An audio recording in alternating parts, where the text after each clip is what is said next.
24 స్టూడియోలో మీ పర్సనల్ మరియు business promotions కోసం సంప్రదించండి 96616699. ఆంధ్రప్రదేశ్ లో ప్రస్తుతానికి అసెంబ్లీ సమావేశాలు అయితే చాలా జోరుగా సాగుతున్నటువంటి పరిస్థితి అయితే ఉంది. అయితే దీంట్లో ముఖ్యంగా చాలా మందికి ప్రభుత్వ విప్లనైతే పదవులు అయితే మాత్రం చాలా మందికి ఇవ్వటం జరిగింది. ఆల్మోస్ట్ దాదాపు 15 నుంచి 16 మందికి అటు జనసేన, టీడీపీ, బీజేపీకి సంబంధించినటువంటి వ్యక్తులకు ప్రభుత్వ విప్లనిచ్చారు.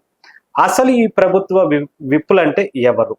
దీని మీద మనకి తెలియజేయడం కోసం చాలా మందికి ప్రభుత్వ విప్పులు ఉంటారని తెలుసు, కానీ ఆ విప్పులు దేనికోసం పనిచేస్తారు, ఎవరి కోసం పనిచేస్తారు అనేది ఎవరికి కొంత తెలియనటువంటి పరిస్థితి.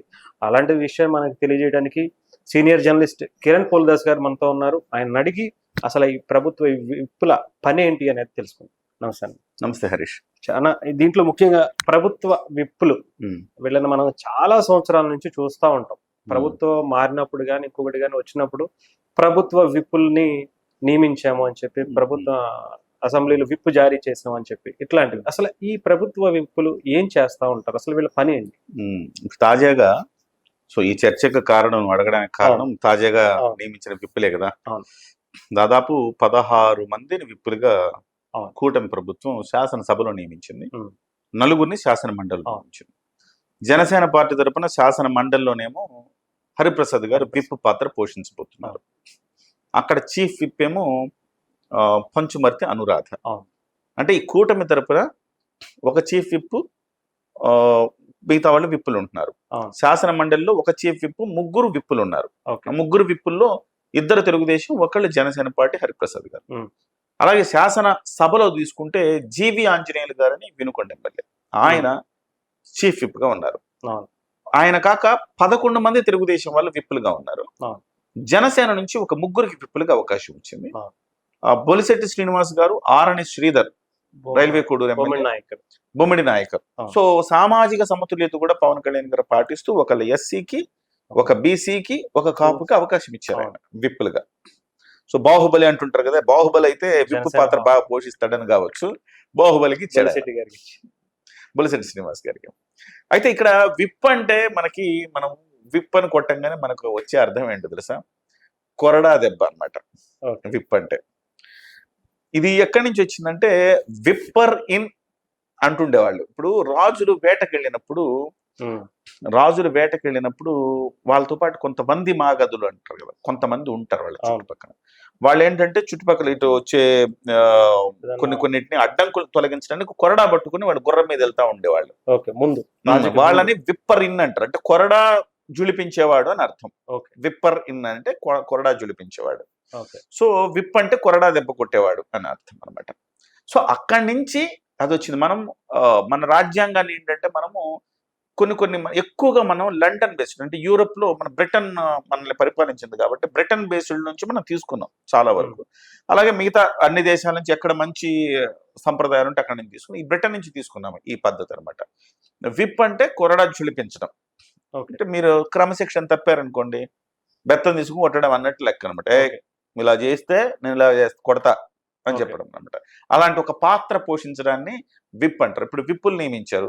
ఈ విప్పులు ఏం చేస్తారంటే శాసనసభ, శాసన మండలిలో క్రమశిక్షణగా సభ్యులు ఉండేలాగా చూసుకుంటారు. మనకి చిన్నప్పుడు క్లాస్ లీడర్ అంటాం కదా, ఎస్పీఎల్, సిపిఎల్ అట్లా ఉంటాం. School people leader, class people leader అంటుంటాం. వాళ్ళు కూడా ఒక రకంగా విప్పులే అవి కూడా. సో ఇక్కడ కూడా వీళ్ళు విప్పుల్లాగా లీడర్స్ అనమాట. సో శాసన మండలిలో ఏం ప్రశ్నలు అడగాలి, నియోజకవర్గం అంటే బ్యాలెన్స్ తప్పకూడదు. ఇప్పుడు సపోజ్ తెలుగుదేశం పార్టీ తరపున ఉన్నవాడు తెలుగుదేశం లైన్ ని క్రాస్ చేయకుండా క్వశ్చన్లు అడగాలి. తెలుగుదేశం లైన్ ని క్రాస్ అయితే వాడు చెప్తాడు, తప్పు చేస్తున్నావు గురు నువ్వు, సో ఇంకోసారి అలా చేస్తే నేను విప్పు జారీ చేస్తా అంటాడు. సో అలాగే చాలా కీలకమైన ఓటింగ్లు జరుగుతాం. మీరందరూ 164 మంది కూటమి సభ్యులుంటే 164 మంది దీనికే ఇవ్వాలి అని. కాకపోతే జనసేన సభ్యులు వీళ్ళు కంట్రోల్ చేయలేరు కాబట్టి జనసేన పార్టీ నుంచి గెలిచిన వాళ్ళకి కొంతమంది విప్పులు, సో తెలుగుదేశానికి, బీజేపీకి అట్లా ఇచ్చారు.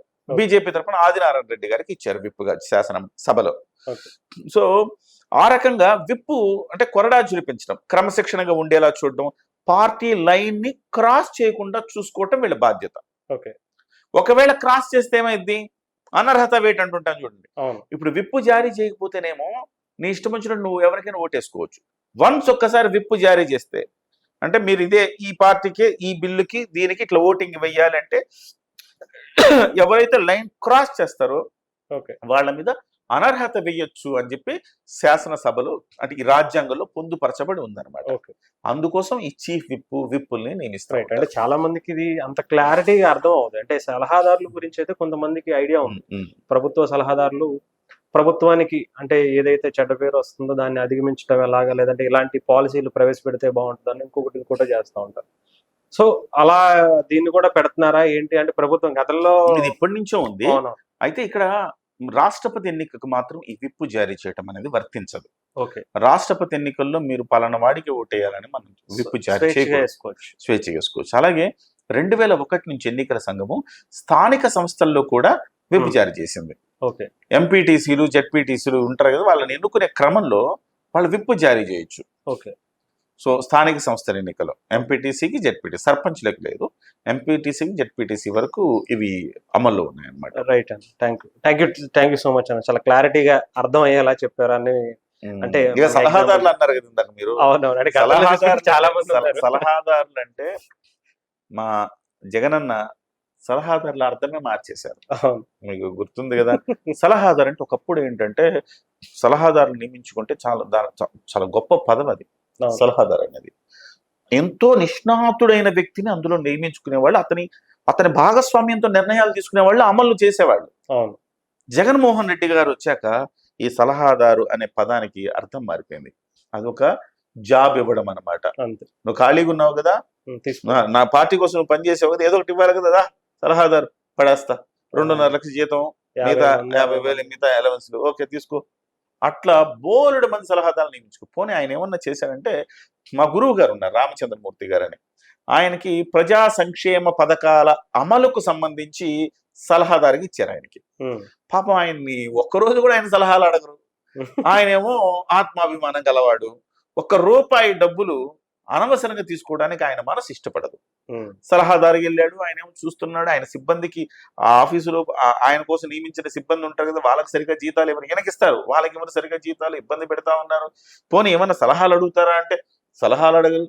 పోనీ జగన్మోహన్ రెడ్డి గారు ఏ రోజైనా పిలిచి రామచంద్రమూర్తి గారు మీరు చాలా మేధావి కదా, మన పథకాల అమలుకు సంబంధించి నిజంగా అడుగున్నా కానీ ఇవాళ 11 స్థితి వచ్చేది కాదు. ఈయనకి ఎంతో కొంత చెప్పేవారు ఆయన లాంటి వాళ్ళు. చాలా నిజాయితీపరుడైన జర్నలిస్ట్ ఆయన రామచంద్రమూర్తి గారు. ఆయన మీరు ఎలా వాడుకోవాలి, ఆయనకి ఆ పదవి ఇచ్చి ఆయన్ని ఒక ఉత్సవ విగ్రహాల్లో కూర్చోబెడితే ఆయనకి చిరాకు వచ్చి ఈ డబ్బులు ఇలా నేను ఉచితంగా తీసుకోలేకపోతున్నాను, నా వల్ల ఏమి యాడాన్స్ లేకపోయినందువల్ల నేను ఉండడం ఉపయోగం లేదని రాజీనామా చేసి వదిలిపోయాడు ఆయన. ఎంతమంది ఉంటారు అలా చేసేవాళ్ళు. సో జగన్మోహన్ రెడ్డి గారు ఇలా సలహాదారులకు విలువ లేకుండా చేశాడు, డిప్యూటీ సీఎంలకు విలువ లేకుండా చేశారు, కోర్టుల్లో తీర్పులకు విలువ లేకుండా చేశారు. అంటే కోర్టుల్లో తీర్పుల మీద కూడా వీళ్ళ సోషల్ మీడియాలో తాజాగా వాళ్ళు చెప్తున్నది ఏంటంటే జడ్జిల మీద వీళ్ళ మీద ఇలాంటి పోస్టులు పెట్టండి, తద్వారా తీర్పులు విలువ లేకుండా చేయాలి అనేది. రేపు పొద్దున ఆయన ₹1,00,000 కోట్ల ఆయన మింగేశాడని చెప్పేసి కోర్టు తీర్పు ఇచ్చినా అది ఓహో ఇది కావాలని చంద్రబాబు ఇప్పించాడు ఈ తీర్పు అని చెప్పి మాట్లాడుకోవాలా. ఈ రకంగా వ్యవస్థల్ని నిర్వీర్యం చేశాడు. కాబట్టి జగన్మోహన్ రెడ్డి గారికి ఈ వ్యవస్థలతో పని లేదనుకోండి. సో జనరల్ గా సబ్జెక్ట్ వచ్చింది కాబట్టి డిస్కస్ చేస్తా ఉన్నా అంతే. రైట్. ఓకేనా. థ్యాంక్ యూ అన్న. Thank you so much. Thank you.